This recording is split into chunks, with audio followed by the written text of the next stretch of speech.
Salut à tous, nouvel épisode avec Maxime Jacques, préparateur physique dans le foot féminin. On parle entraînement en équipe, préparation physique, prévention des blessures, comment s'organiser tout au long d'un championnat. Je te laisse écouter tout ça. Bienvenue dans le Setup Podcast, le podcast où je vais à la rencontre des entraîneurs et préparateurs physiques du monde de haut niveau pour tenter de répondre à la question comment construire un athlète. Salut Maxime. Salut, comment tu vas? La forme et toi? Bah écoute, super, hein, super. On rend du boulot. Ouais, c'est ça. C'est ça. C'était compliqué de trouver un créneau pour faire l'épisode, mais bon, on a réussi. Je suis On l'a vraiment trouvé. content de pouvoir te recevoir et ben, du coup, je te remercie d'avoir accepté mon invitation. Bah écoute, inversement, c'est moi qui te remercie pour justement ce partage. C'est toujours bien de pouvoir partager et amener des visions différentes ou même similaires pour avancer. Ouais, c'est ça. Ben, du coup, si tu pouvais commencer par te présenter pour les gens qui ne te connaissent pas. Bah alors, je m'appelle Maxime Jacques.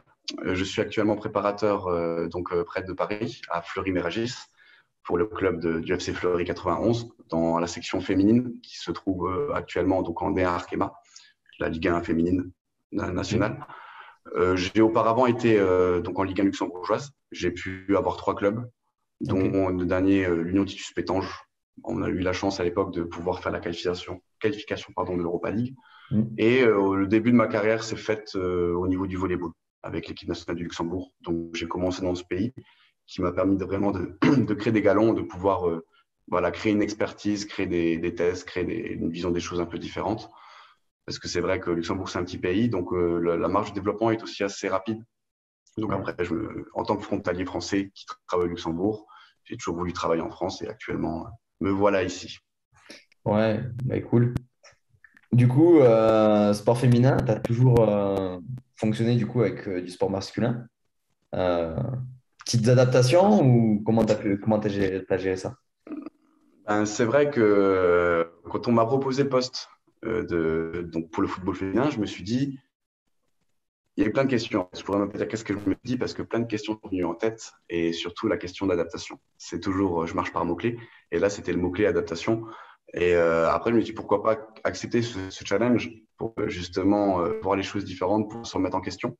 Parce que je pense que pour moi, la mise en question est essentielle, surtout en préparateur physique, avec toutes les nouvelles visions qu'on a du corps humain. Mm. Il y a beaucoup d'adaptations. Les femmes sont différentes. Alors, le problème, c'est qu'à l'heure actuelle, on coach beaucoup les femmes comme on coach les hommes, d'un point de vue préparation physique, même d'un point de vue mental. Et il faut savoir qu'entre les hommes et les femmes, c'est totalement différent, mais chacun d'eux ou chacune d'elles a un avantage que l'autre n'a pas. Et c'est ça qu'il faut miser, c'est ça qu'il faut voir. Donc, pour pouvoir ensuite après cibler les zones à réflexion et les zones à évolution. J'ai pu remarquer, donc, que ce soit au niveau connaissance ou d'un point de vue expérimentation, les féminines sont beaucoup plus souples que les hommes. Donc, c'est une généralité, bien sûr, mais d'un point de vue performance, d'un point de vue prévention surtout, il faut le prendre en compte. Les femmes sont beaucoup plus sujettes à des problèmes articulaires suite à justement cette hyperlaxité du corps humain. Donc, on insiste un peu plus sur le renforcement musculaire profond, sur justement cette transition de fibres musculaires pour créer l'explosivité. D'un point de vue musculaire plus poussé, la puissance est aussi à mettre en avant. Parce que l'avantage, c'est que le foot féminin a été beaucoup plus développé depuis ces dernières années. On le voit à la télé, sur des grandes chaînes publiques. On le voit, les féminines ont moins de puissance, surtout au démarrage que les hommes. Mm. Après, c'est un axe qu'on met en valeur au niveau de la préparation physique. Mais une femme a des avantages que l'on n'a pas. Elle est beaucoup plus rigoureuse, par exemple. C'est étonnant de dire ça, mais c'est vrai que chez les femmes, il faut dire c'est carré. Les choses sont carrées, elles sont pas rondes. On fait les choses bien. Une femme arrive toujours à l'heure, même on a trop en avance presque. Alors que voilà, quand tu coaches des clubs masculins, tu as toujours un ou deux qui viennent un peu en retard. C'est comme ça. Donc ça, c'est la rigueur féminine qui peut nous permettre, en tant que staff, de pouvoir mettre des choses en place et de les mettre plus facilement en place, parce qu'elles sont un peu plus scolaires. Donc c'est une vision des choses à prendre pour pouvoir, comment expliquer ça, le, la mettre en valeur, en fait, la mettre en valeur. Donc c'est pas par là des enfants, hein, loin de là, parce que les femmes sont très intelligentes. Même au niveau footballistique, c'est beaucoup plus technique, le football féminin. Mais d'un point de vue préparation physique, voilà, c'est plus de récupération, c'est un travail des muscles profonds un peu plus intense, voilà, des phases excentriques un peu plus longues, par exemple. Après, c'est mon point de vue au niveau de ce que j'ai pu établir cette saison en pré-saison. Mais voilà, c'est les grands axes qu'on peut retenir d'un point de vue physique. Après, il y a le point de vue mental, mais ça, c'est encore autre chose. Ouais. Et ça se travaille avec le projet de jeu en parallèle. Justement, comment tu as introduit ce domaine de la préparation physique? Parce que, comme tu viens de le dire, c'est un sport jeune, mais qui a tendance à se développer. Et on a souvent l'idée de tous les sports jeunes, ils ont du retard technique, entre guillemets, ou des maturités qui sont moins d'expérience. Donc, du coup, on aurait tendance à prioriser le jeu, alors que c'est tout aussi important d'avoir de la préparation physique. Tout à fait. Ben, on a par exemple hier eu la chance de rencontrer le Paris Saint-Germain. On a subi une lourde défaite, mais d'un point de vue surtout physique. C'est là qu'on voit que deux univers peuvent nous séparer. Même si Fleury est un club professionnel, entraîné par Fabrice Abriel, voilà, champion de France avec Marseille, avec une grosse carrière derrière lui, qui connaît le football de haut niveau. Hein. Donc vraiment, voilà, une structure très professionnelle, très encadrée, tout est calculé, tout est géré. Mais quand on joue contre des clubs comme Paris Saint-Germain, comme Olympique Lyonnais, c'est des clubs qui ont cette mentalité professionnelle depuis des années. Donc, qui ont pu créer une pyramide avec une base extrêmement stable au niveau préparation physique, dès le plus jeune âge, si possible, bien sûr, au niveau des féminines, pour leur amener justement éviter cette carence qui est prise en fait un peu trop en retard par la suite par les autres clubs. Si tu vois un peu où je veux en venir. Et on voit par exemple d'un point de vue musculaire, on voit que ça fait des années qu'elles bossent sur justement un développement musculaire, développement justement efficient surtout musculaire. Donc elles sont puissantes, elles sont rapides. Et voilà, en 6 semaines, on peut préparer des choses en pré-saison, mais c'est pas ces choses-là que tu peux amener. Tu as peut-être les 3% de marge d'évolution. On ne va pas se mentir, tu arrives à 10 en octobre, c'était un peu chanceux, ou même novembre. Mais c'est comme ça, les choses se font d'année en année. Et je pense que c'est ça qui fait pour le moment cette différence entre certains clubs, mais qui au fur et à mesure va se réduire de plus en plus parce que le professionnalisme et les staffs professionnels arrivent justement au football féminin. C'est de plus en plus médiatisé, donc il y a plus d'argent injecté. C'est donc un rouage qui se fait et dans quelques années, voilà, je ne dis pas que ce sera parallèle au sport masculin, mais que ça va prendre une importance beaucoup plus que ce qu'elle est maintenant, même s'il y a déjà une belle évolution. Justement, vu que c'est lié au sport co, mais il y a des pré-saisons qui sont très courtes et tu as des marges de manœuvre qui sont très limitées, sur quoi tu te concentres? Alors moi, ce que je me concentre cette année en arrivant donc chez les féminines, c'était cibler, avoir des axes. Déjà, avoir un projet. Il y a des projets de jeu, il y a aussi pour moi des projets de préparation physique par rapport à notre public. Et cette année, c'était vraiment le projet répétition d'efforts et donc répétition d'efforts pardon et puissance du démarrage. Pourquoi? Parce que les féminines, comme je te disais tout à l'heure, sont très rigoureuses. Cependant, des fois, elles n'auront pas la gestion de leur corps comme on se gère nous-mêmes. Elles ont moins cette gestion en fait de l'auto-performance. Donc elles vont te donner tout sur un sprint et des fois avoir du mal pour justement le contre-effort. Et c'est ça qui, je pense, faut miser pour pouvoir atteindre un niveau beaucoup plus élevé et faire la différence. L'impact de la puissance de démarrage aussi, surtout par exemple dans les couloirs. Lorsque tu amènes, est-ce que tu as un match contre une équipe féminine, si tes couloirs offensifs sont très puissants dès le départ, voilà, action de but. Donc, qui dit action de but, dit voilà, si tu as des joueuses qui ont du talent individuel, dit but tout simplement.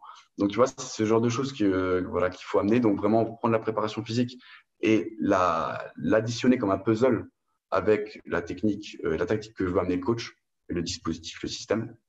Et à partir de là, voilà, c'était vraiment ça, mes deux axes principaux. Ok. Tu as parlé, du coup, toutes ces choses, c'est des choses qui sont relativement violentes et à des intensités très importantes et qui sont très coûteuses. Forcément, ça fait penser à la blessure. Parce que dès que tu changes des patterns maximaux, tu perturbes des choses et tu as des risques de blessure qui augmentent. Comment, du coup, tu as géré ça? Alors, pour la gestion des blessures, pour l'instant, je touche du bois. On a une blessure musculaire, mais une seule, avec un arrêt d'environ 3 semaines. Mais sinon, j'ai vraiment misé d'abord sur en fait, un cycle aérobie beaucoup de puissance aérobie pour ensuite, bien sûr, amener vers la puissance maximale.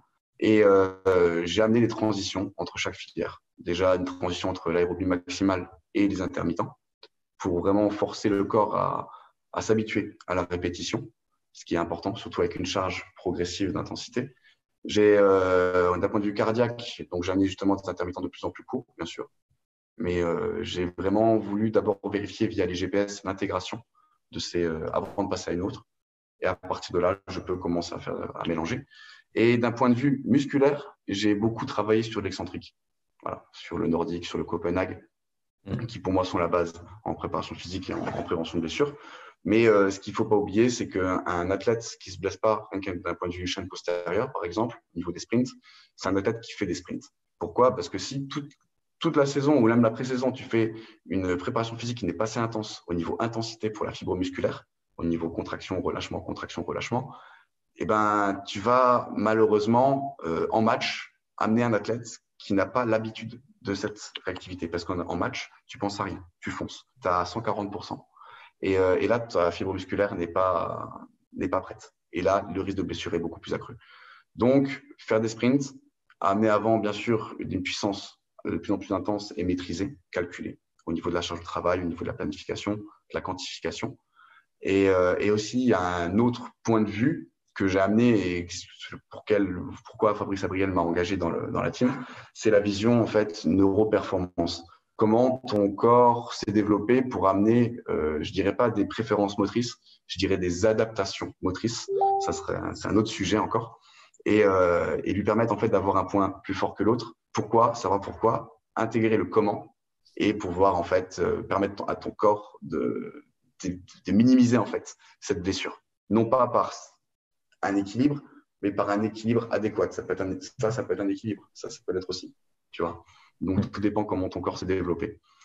Donc, ça, c'est par différents tests neuromoteurs, des tests vestibulaires, voilà, que personnellement, j'ai appris grâce à la formation IP, que je tiens quand même à mettre en valeur, parce que c'est cette formation qui m'a permis de voir une vision beaucoup plus holistique des choses. Et donc, voilà, entre l'œil du coach, les GPS, les tests et justement cette progressivité de l'intensité, normalement, tu n'as pas forcément beaucoup de blessures. Si tout est respecté. Après, bien sûr, il y a l'entraînement de l'ombre, comment ton athlète mange, dort. On n'est pas dans un monde parfait.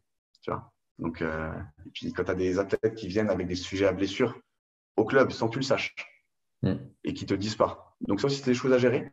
Donc, mais voilà, si tu as une athlète qui est totalement sincère, rigoureuse, et que tu as toutes les informations, si tu peux intégrer le puzzle correctement, tu peux éviter les blessures.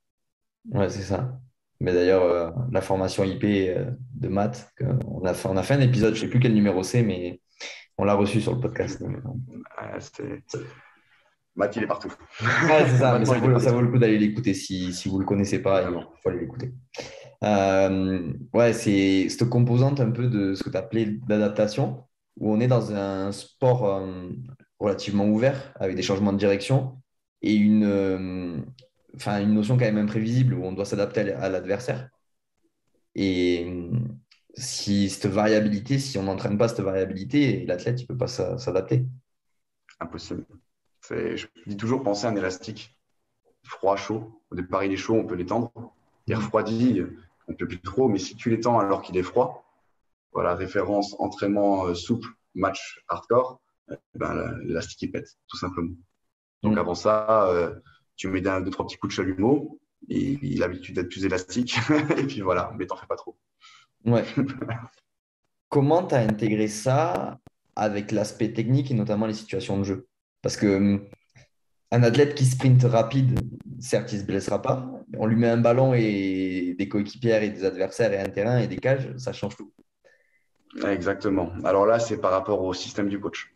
Quand tu es préparateur en club, c'est pas être préparateur individuel, c'est totalement différent parce que tu as une gestion de groupe et une gestion aussi des entraînements à faire.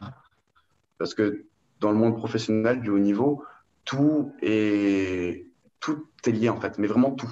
Le moindre détail, la moindre pensée, la moindre parole, le moindre geste à l'entraînement, à l'échauffement.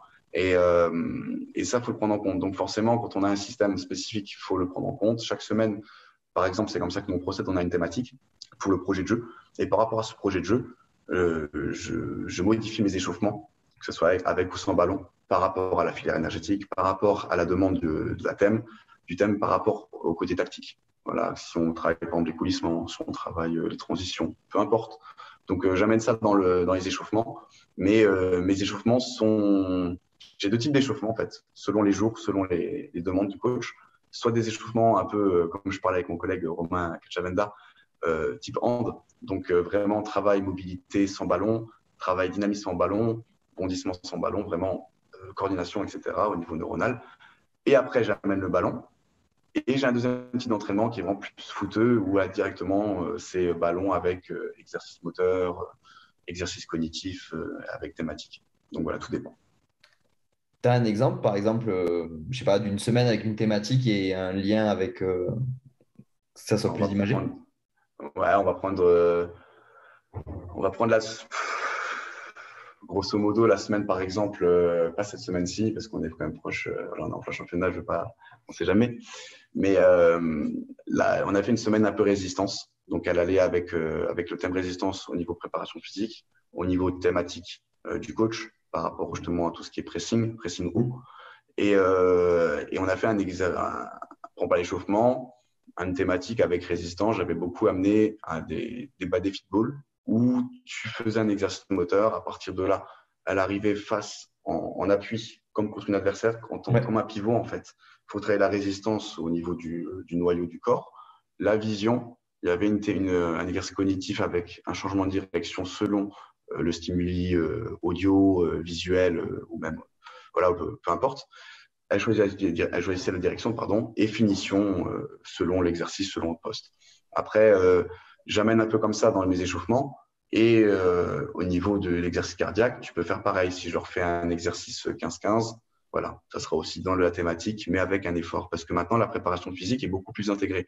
On le voit de plus en plus, c'est de moins en moins travailler autour d'une piste, etc. Même si moi, je suis adepte de ce type de préparation les 2 premières semaines, par exemple, ou 2 semaines et demie. Pourquoi? Parce que pour travailler vraiment, avoir la VM à piste, travailler sur ce fond qui est vraiment essentiel, qui crée des capillaires sanguins. Et par contre, après, on cut. Et là, c'est vraiment que du spécifique. Voilà, en transition, bien sûr, pardon. Mais vraiment que du spécifique. Donc moi, je bosse comme ça. Mais c'est vrai qu'à l'heure actuelle, ce qu'on demande en haut niveau, c'est le thème, par rapport au thème, la problématique. Et par rapport à ça, on amène quelque chose. Il faut toujours que chaque exercice concrétise en fait une pensée. Et amène, voilà, pas juste courir. Et c'est ça qui est intéressant. Parce que Ouais. c'est une vision plus profonde. Et puis, c'est un lien. Tu sens le lien en plus avec le staff qui est beaucoup plus fort parce que chacun se comprend, chacun est dans le même bateau et va dans la même direction. Et c'est un discours qui est uni et que les joueuses ou les joueurs, les athlètes ressentent aussi en face sur le banc. Et ça, c'est important. Donc voilà, c'est les petits détails. Ouais. Justement, est-ce que tu penses que, enfin, c'est deux idées, c'est, admettons, est-ce que c'est pas contre-productif d'avoir deux fois le même thème en situation technique et situation physique, dans le sens où il y en a trop et du coup l'athlète fatigue, et on n'aurait peut-être pas un bénéfice à faire deux thèmes opposés qui derrière se regrouperont, puisqu'en match, on va chercher quand même un large panel de qualité. Tout à fait d'accord.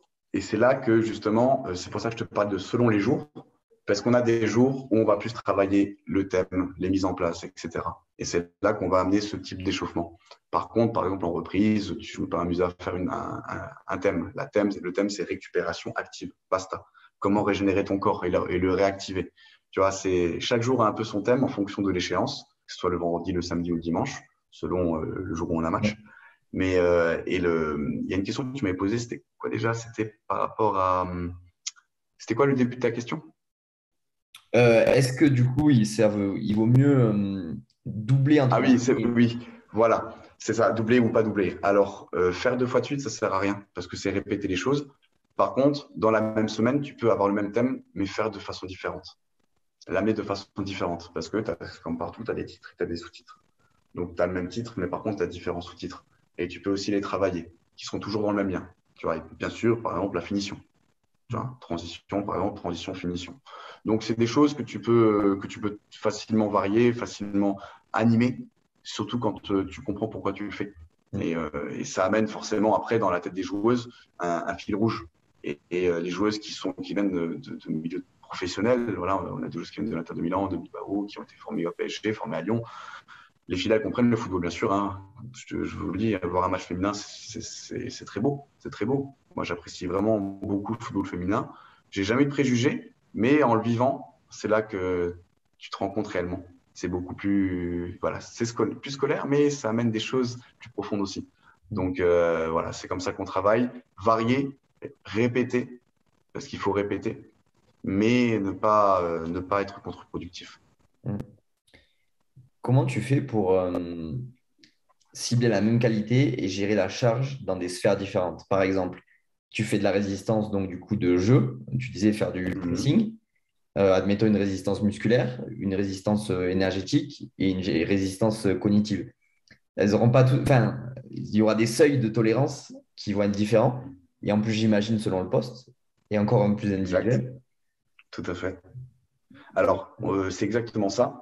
Mais c'est là que tu te dis, qu'est-ce que je fais? Toujours te pose la question, quelle est la problématique et qu'est-ce que je vais faire pour la régler? Là, c'est qu'il peut y avoir un écart au niveau de la tolérance du développement. On prend le temps actuel, on était en pré-saison. Là, on a commencé le championnat. Et tu dis, est-ce qu'en 6 semaines, je vais réussir à passer de ça à ça? Non. Et c'est là que tu passes en fait à une vision qui est, tu sais, un peu exponentielle. Tu fais un exponentiel zéro, ça revient à zéro. Un petit Ouais. chiffre exponentiel, voilà, n'importe quoi, 7, donc c'est 5 entraînements par semaine par exemple, et ben, le chiffre sera beaucoup plus haut. Donc en fait, c'est toujours amener des petites choses sans exagérer, tu vois. C'est amener des petites choses et à partir de là, tu vieillis avec ton athlète, tu observes chaque semaine un bilan sur chaque joueuse. C'est ça qu'il faut faire surtout.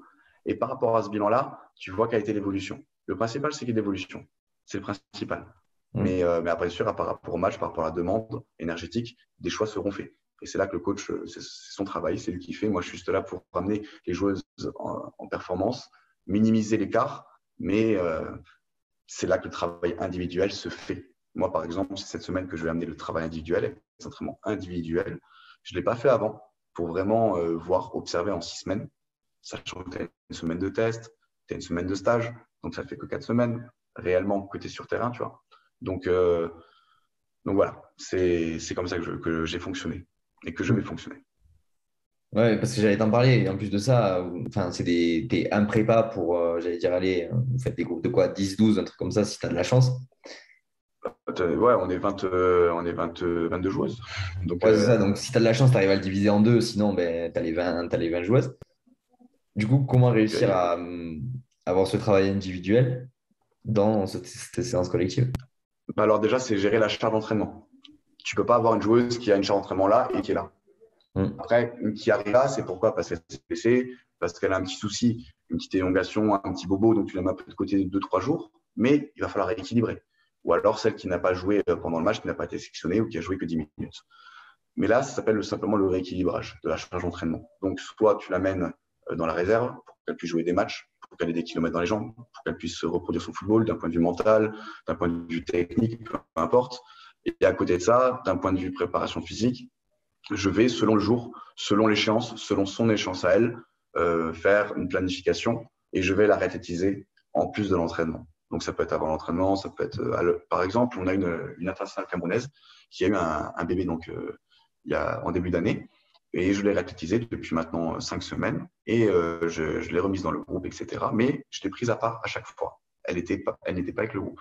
Et c'est là qu'une une planification programmée, évolutive et selon ses besoins.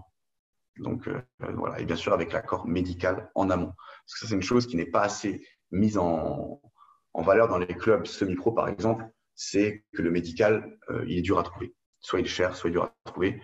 Et après, les kinés font ce qu'ils peuvent et ça amène énormément de blessures à répétition parce que les kinés amènent une information, le préparateur fait aussi, et ça double des fois la chose qu'il ne faut pas faire.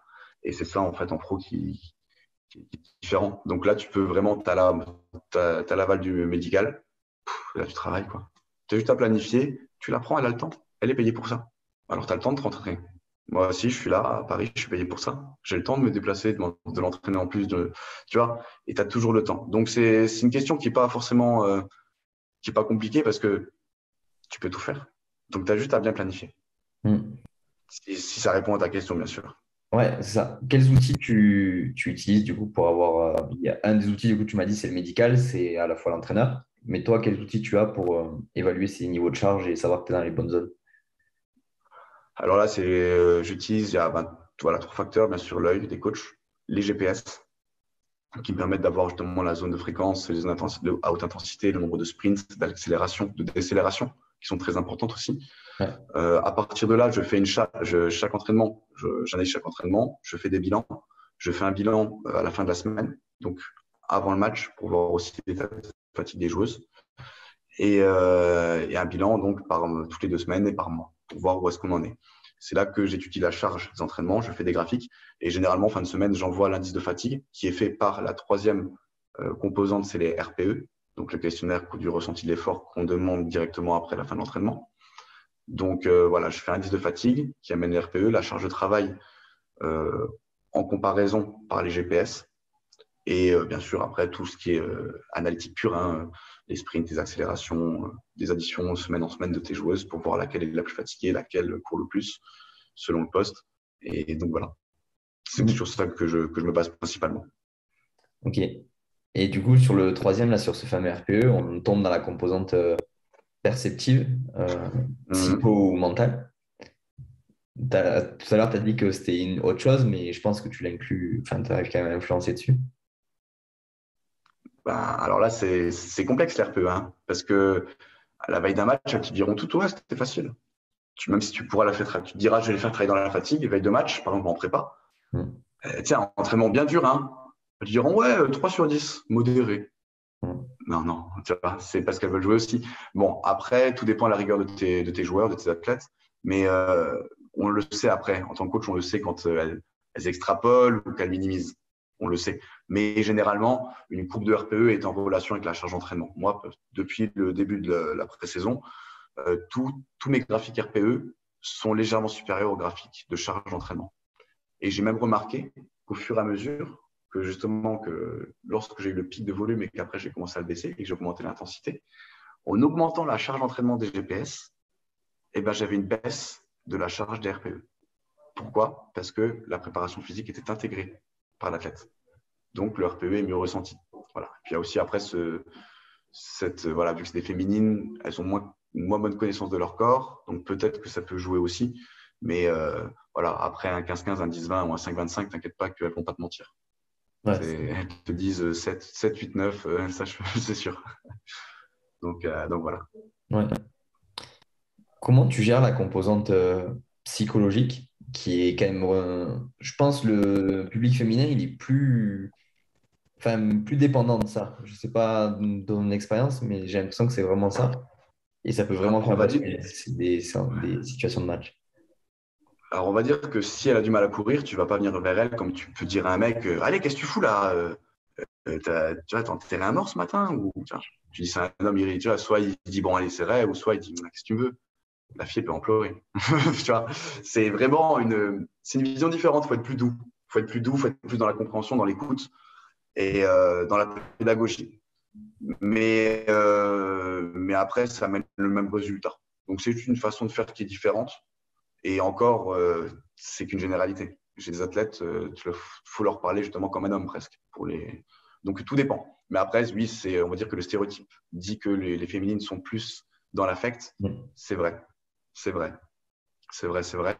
Mais du moment que tu sais gérer ça, que tu les amènes vers en fait à chaque fois une compréhension de pourquoi on le fait, là, la frustration s'enlève. Et par exemple, voilà, on a eu nos défaites contre le Paris Saint-Germain, mais pourquoi? Parce qu'elles n'ont pas désacralisé l'adversaire. Tu vois. Donc, elles ont beau avoir un beau football, vraiment savoir jouer au football. C'est une équipe de haut niveau. Elles sont pratiquement toutes internationales, hein, que ce soit au Cameroun, polonaise, on a l'attaque polonaise, par exemple. Euh, voilà, tu tombes contre le Paris Saint-Germain, championne de France, une des meilleures équipes d'Europe. C'est, d'un point de vue masculin, ben, c'est comme Metz et PSG, quoi. Tu vois, moi qui suis messin de base. Donc voilà, ça, c'est la gestion d'émotions, la gestion du stress, c'est quelque chose qu'il faut prendre en compte. Moi, je l'amène par la sophrologie, je l'amène par la respiration en récupération. Donc voilà, gérer le somatique, en fait. Ça va Mm. apprendre à gérer le somatique. Et on a de la chance aussi d'avoir un préparateur mental qui vient d'arriver donc dans le staff de Flory, Philippe. Et voilà, ça m'aidera toujours un plus aussi. Mais la gestion, par exemple, chez les féminines, c'est pourquoi tu le fais, qu'est-ce que ça va t'apporter et comment tu vas avancer. Tu vois, un homme, tu peux lui crier dessus, ça va le motiver peut-être. C'est vrai, ça m'est déjà arrivé de voir des profils comme ça, il faut leur gueuler dessus pour qu'ils se reboostent. Une fille, tu peux pas faire ça. Donc, c'est plus dans la compréhension. Hmm. Ouais, au final, en fait, que ce soit un homme ou une femme, il faut le faire devenir un athlète et après tu lui parles comme un athlète. C'est exactement ça. Très, très bien dit. Et que s'il n'y a pas de projet, tu vas nulle part. Donc, on en revient toujours à la même chose. Bah, c'est exactement ça. Mais c'est toujours la même chose. Mais bon, tu as des athlètes hein, dans le foot, par exemple, notamment, surtout dans le foot, surtout, voilà, c'est des mecs qui savent jouer au foot, quoi. Et Ouais. ce sera des talents, des bijoux. Mais après, tu vas leur demander une compréhension qui est plus profonde, par exemple, spirituelle ou autre. Je vais loin, hein. Ils vont pas du tout adhérer. C'est mec, je sais jouer au foot, laisse-moi jouer au foot. Tu vois, les femmes à 95%, tu peux aller plus profondément et elle va t'écouter. Elle va te demander pourquoi il me dit ça. Qu'est-ce que ça m'apporte. Voilà. C'est Hmm. c'est comme les femmes à la maison, hein. Elles veulent toujours comprendre pourquoi tu as fait ça. Donc tu leur expliques. Ouais, En tout cas, de mon côté, c'est comme ça. c'est ça. Tu viens de dire que tu avais la chance d'avoir un préparateur mental. Est-ce que tu coordonnes des choses dans ta prépa physique avec ce prépa mental? Ou c'est vraiment chacun de son côté, mais c'est complémentaire quand même? Ah, alors, un staff, ça peut jamais être chacun de son côté. Un staff, c'est une unité. C'est une famille, on est tous c'est de la bienveillance en fait. Donc, on marche toujours l'un avec l'autre. Quand là, il vient d'arriver, Philippe, par exemple, il est en phase d'analyse, il voit comment on fonctionne, il prend note, il intervient dans les séances. Et donc, on n'a pas pu encore travailler vraiment sur la prépa mentale avec lui. Mais on a prévu, ça c'est sûr, que par rapport à notre fonctionnement, il va s'adapter et il va justement nous demander quel est le besoin de chaque athlète, les observer, faire un diagnostic. Et à partir de là, bien sûr, il y aura un lien avec la préparation physique, parce que la préparation mentale se fait avec la préparation physique. Ta tête stéréotype ton corps. Donc, si moi je vois une faiblesse, même d'un point de vue neuro, hein, je Hmm. peux voir une faiblesse, je peux essayer, écoute, c'est voir peut-être qu'il y a quelque chose qui la bloque, d'un point de vue mental, d'un point de vue émotif. Et voilà, après, il fera son travail que je ne connais pas, que je n'ai pas les compétences, et il me fera un retour, et par rapport à ce retour, j'amènerai une plus-value, si je le peux, bien sûr. Hmm. Mais justement, du coup, ça serait intéressant de voir avec ton araignée là, de screening de profil à risque neuro, Mm. là, voir si tu arrives à avoir Oui, des. ben oui, c'est vrai que ce serait intéressant comme vision, parce que c'est vrai que par rapport à mes tests, il existe des indices qui sont déjà faits par rapport à des indices de fatigue, des indices d'asymétrie musculaire. Et bon, bien sûr, tu as des tests isocinétiques qui se font, mais voilà, quand des fois, par rapport au médical, tu peux pas tel et tel jour, ou que les tests arrivent, en tant que prépa, je veux savoir lequel de mes athlètes a une asymétrie, lequel de mes athlètes a une jambe plus fatiguée que l'autre ou autre. Et donc, je fais des tests. Donc, on parle toujours de squat jump, de drop jump, bien sûr de CMJ, etc., de sauts horizontaux et j'en passe. Mais j'ai travaillé aussi de façon unilatérale, spécifiquement. Et à partir de là, avec les tests neuro, je fais un indice. Et cet indice, avec des écartiles, des moyennes, et cet indice, en fait, m'amène justement cette araignée. Et au niveau de cette araignée, donc, j'ai différents pics et qui me donnent, en fait, les profils à risque. On a une athlète, pardon, j'utilise le passé, on l'a toujours, et j'espère qu'on va la regarder longtemps. On m'a toujours dit, elle se blesse jamais, elle se blesse jamais. D'accord. Et donc, j'ai amené une préparation quand même assez difficile. Et on arrivait donc à un moment des intermittents beaucoup plus courts. Et j'ai fait donc des blocs de 30-30. Et à la fin, elle a eu une pointe, voilà, au niveau du poplité. Poplité, ouais, je crois que c'est ça, c'est ce que la kiné m'a dit. Et donc, c'est une fatigue musculaire, tout simplement. Et j'ai eu un rectus intérieurement parce que je me suis dit, tu vois, je savais que sur un truc comme ça, c'était elle qui allait sentir quelque chose. Alors qu'elle me disait, non, j'ai toujours des mollets durs en début de saison, mais après ça va. T'inquiète, je me suis jamais blessé. Mais moi, dans ma tête, je me suis dit, oui, mais parce que tu n'as pas été à la limite de ton corps. La préparation physique d'avant-saison, c'est à la limite de ton corps pour pouvoir intégrer et être beaucoup plus forte par la suite. Donc voilà, elle a eu ça, très frustrée par cette petite blessure musculaire qu'on l'a mis au repos juste quelques jours, hein, même pas. Je l'ai rééquilibré directement et je lui ai expliqué. Je lui ai montré, voilà, cette araignée. Il me dit, ah ouais, le pic, il est haut chez moi. Je dis, c'est normal, voilà, c'est parce que tu as cette asymétrie entre la jambe droite et la jambe gauche, ce qui amène des compensations, ce qui amène, voilà, tu es quelqu'un de puissant de base. Donc, ce qui fait que ton corps résiste, Mais si ta préparation ne t'a pas poussé à submaximal, par exemple, eh ben, voilà, c'est normal que des petits bobos. Il y a toujours des petits bobos qui t'alertent. Une alerte, c'est quelque chose de positif. On prend ça mal, mais ça, c'est pas des blessures, c'est des alertes. Et une alerte doit te dire, OK, c'est ça ta limite, maintenant tu travailles en dessous de ça et tu vas te développer. Tu vois, et tu cherches déjà à comprendre pourquoi tu as ça. Il faut toujours écouter son corps. Et là, on revient encore dans le secteur, s'écouter soi-même, la compréhension de soi-même, qu'on amène vraiment beaucoup en féminine. Donc, tu vois, ce type de profil, c'est encore que des datas fait par des tests. Il y a énormément de facteurs qui peuvent te faire douter de ça. Mais après, quand ça se concrétise, voilà, entre les tests neuro que j'ai pu, depuis maintenant 3 ans, mettre toujours en place, c'est toujours révélé exact. Donc voilà, c'est vrai, hein, sur peut-être les 150 tests que j'ai pu faire, à chaque fois, OK, tu te blessais souvent là, oui, exactement. Tu vois, à chaque fois. Donc voilà, je dis pas que c'est une vérité, il n'y a aucune vérité dans la vie, mais c'est une tendance qui marche. Donc je la mets en place dans ma prévention et dans ma performance. Ouais, le corps a quand même une certaine hiérarchie de fonctionnement dans lequel il y a des compensations et à un moment donné, tu peux pas passer à côté. C'est exactement ça. C'est malheureusement, dans le football notamment, on met vraiment de côté ce type de choses, mais on se rend compte que le corps humain arrive à une limite et qu'à partir de là, au niveau musculaire, on n'arrive plus et qu'il faut voir autre chose. Mais d'où vient la puissance musculaire? Eh bien, du cerveau. Donc maintenant, on travaille le cerveau.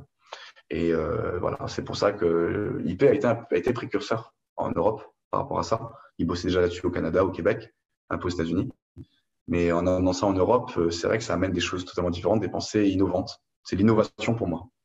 Et c'est là qu'il faut se dire que c'est juste une pièce que tu rajoutes et qui te permet d'encore mieux comprendre, d'avoir un panel une vision plus réduite en fait de ce qui se passe parce que tu as plus de compréhension autour. Donc l'entonnoir se referme plus. Et, euh, et c'est pas des vérités. C'est pas parce que tu as un problème vestibulaire à droite que tu vas te faire les croisés à droite, tu vois, par exemple. Mais voilà. Je tiens à le dire quand même parce que beaucoup de personnes à l'heure actuelle sont très dans les extrêmes. C'est soit ça, soit ça. Non, la vie, elle est grise, elle n'est pas noire ou blanche, tu vois. Encore, des fois, c'est gris foncé ou gris pas foncé. Ouais, c'est ça. C'est une courbe. Mm. Souvent, enfin, les athlètes, je leur dis, je dis, mais là, tu peux pas sprinter plus vite parce que tu cours les yeux fermés. Mais c'est pas parce que tu as les yeux fermés que tu vas forcément te prendre un mur. Tu peux très bien courir avec les yeux fermés C'est ça. et ça se Comme un passe bien. poulet où tu lui coupes la tête. Un, Ouais, un poulet, tu lui coupes la tête, il court, c'est pareil, hein. Il va te faire des kilomètres, hein, mais arrête, pour rien. Puis il va se ouais, fatiguer. c'est ça. Mais c'était, comment il s'appelle je crois que c'était le Jard qui disait on s'entraîne comme des batraciens.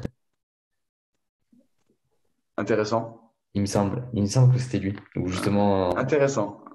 parce que tu sais, les premières expériences, quand ils ont découvert enfin, les différents motoneurones, etc., c'était sur des cuisses de grenouille. Mais le problème, c'est que la cuisse était coupée de la grenouille. Ouais. Donc, du coup, en fait, ils voyaient toute la composante musculaire, etc. Mais tu sais, dans une cuisse de grenouille, en fait, comme il n'y avait pas les étages supérieurs, le surcortical, ben, tu vois, enfin, Bah, forcément, bah, il n'y a rien qui m'arrive. Oui, forcément, oui, tu n'as pas une compréhension réelle de la chose. Juste ouais, superficielle, tu as la croûte. Tu vois les muscles, tu c'est vois ça. les nerfs et tu sais quoi, tu sais pas à quoi ça sert. C'est Ouais, ça. bah, c'est vrai, exactement. On peut comparer ça parce qu'on travaille le corps humain de là à là. C'est Et, ça. et encore au foot, on fait de là jusqu'à la cheville. Ouais. Parce que les pieds, ils sont oubliés, tu vois. Ouais. C'est seulement dans les hauts niveaux qu'on travaille vraiment le pied. Et le pied, c'est la base de tout. Tu as pendant 12 heures par jour, 12 heures par semaine, les pieds comme ça. Bah, fais ça sur ta main, tu vas voir, tu vas crisper ton avant-bras. Bah, le pied, c'est pareil. Donc, crispation des mollets, crispation de la chaîne postérieure, crispation ascendante. Après, voilà. Donc, si tu as déjà une asymétrie de base ou des problèmes moteurs, tu vas accentuer tout ça et tu vas créer des blessures encore plus grandes. Donc, Ouais. voilà. Pour tous ceux qui nous écoutent, massez votre voûte plantaire. C'est Et ça. souvent. Non, ouais, tu sais, au foot, les pieds, il faut juste avoir des prédateurs, les derniers prédateurs aux pieds, c'est juste ça. C'est ça. Et puis, tu sais, et qui remonte bien haut vers la cheville pour bien fixer, tu sais. Ouais, Ce qu'il y a de mieux. ouais, c'est ça. Non, mais oui, oui, c'est ça. D'ailleurs, enfin, Quentin Morias qui est venu dans le podcast, il a vraiment imagé ça dans le détail, ce fameux Ah, on mais entend sur la tête. c'est clairement ça, hein, mais c'est triste. Mais voilà. C'est pour ça que l'innovation amène une ouverture d'esprit et que je pense qu'à tout niveau, on peut, avec des petits détails en plus, simplement changer beaucoup de choses. J'ai des amis, donc j'habite à Metz à la base. et un club qui s'appelle Malroy, qui est de district. Hein. J'ai été faire un petit entraînement là-bas où j'aurais fait une séance pour leur faire plaisir, voilà, avec des amis qui jouent. On a joué ensemble après, c'était super. Et ben, tu sais quoi? Je leur ai montré une séance type qu'ils pouvaient reproduire. Et Mm. ben, chaque semaine, ils ont réfléchi là-dessus. Et ils font une séance type avec, voilà, qui est bien, qui est progressive, en plus évolutive, chose qu'il n'y avait pas avant, tu vois. Et ça, je trouve ça super. Et ils me disent, bah Max, voilà, il y a un peu moins de blessures, on se sent bien, on sent qu'on est plus souple à l'entraînement, on est mieux, on ne fera plus comme des bourrins au début de séance, tu vois, dans le but. Je dis, ah, bah, c'est déjà une bonne chose. Mais c'est des petits détails. Et ces petits détails-là, bah, tu peux facilement les emmener. Mais simplement, c'est l'écoute, la remise en question et la volonté, surtout. Parce qu'on Mm. peut avoir des objectifs, mais il faut avoir le bagage pour le faire aussi. Donc Ouais, ça aussi, encore une fois, là-dedans. ouais, c'est ça. C'est ça. Comment tu vois le futur du foot féminin? Parce que tout le monde dit, ouais, il faut le valoriser plus, il faut le médiatiser plus, il faut mettre plus de moyens. Mais encore une fois, dans quel but mettre plus de moyens, dans quel but le médiatiser, de mettre plus de staff? Alors, alors moi, je suis quelqu'un d'honnête. Je pense que d'ici quelques années, la D1, une bonne partie de la D2 sera très professionnelle. Pas encore comme PSG actuellement ou l'OL actuellement, mais avec des moyens qui s'y rapprochent. Parce que l'argent évolue au niveau féminin, donc forcément, il y a il y aura plus de matériel, il y aura plus de staff professionnel, tout ce genre de choses, et donc de projets sur le long terme. Parce que le haut niveau, c'est le long terme et c'est pas le court terme. Et c'est vrai que souvent dans des clubs semi-pro, c'est que des projets à court terme ou moyen terme. Et c'est pour ça que ça fonctionne pas en fait. Et donc je pense que bientôt, dans quelques années, ça va vraiment bien se valoriser, se médiatiser.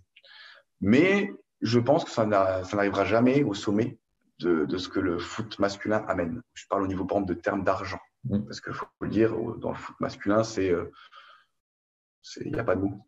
Il n'y a pas de mots. Il n'y a pas de mots. Voilà. Alors que les féminines, voilà, maintenant gagnent bien leur vie, très bien leur vie, hein, faut le dire, mais elles vont gagner bien plus encore par la suite. Et je pense que voilà, déjà maintenant la Ligue, par exemple, la Ligue 1 féminine, vous pouvez la retrouver sur Canal Plus Sport pour les main events ou alors dans le multisport de Canal. Mais pour l'instant, c'est Canal qui a les droits, mais il suffit que ça soit un jour, par exemple, M6, que ça soit peu importe. Voilà, c'est toujours visible.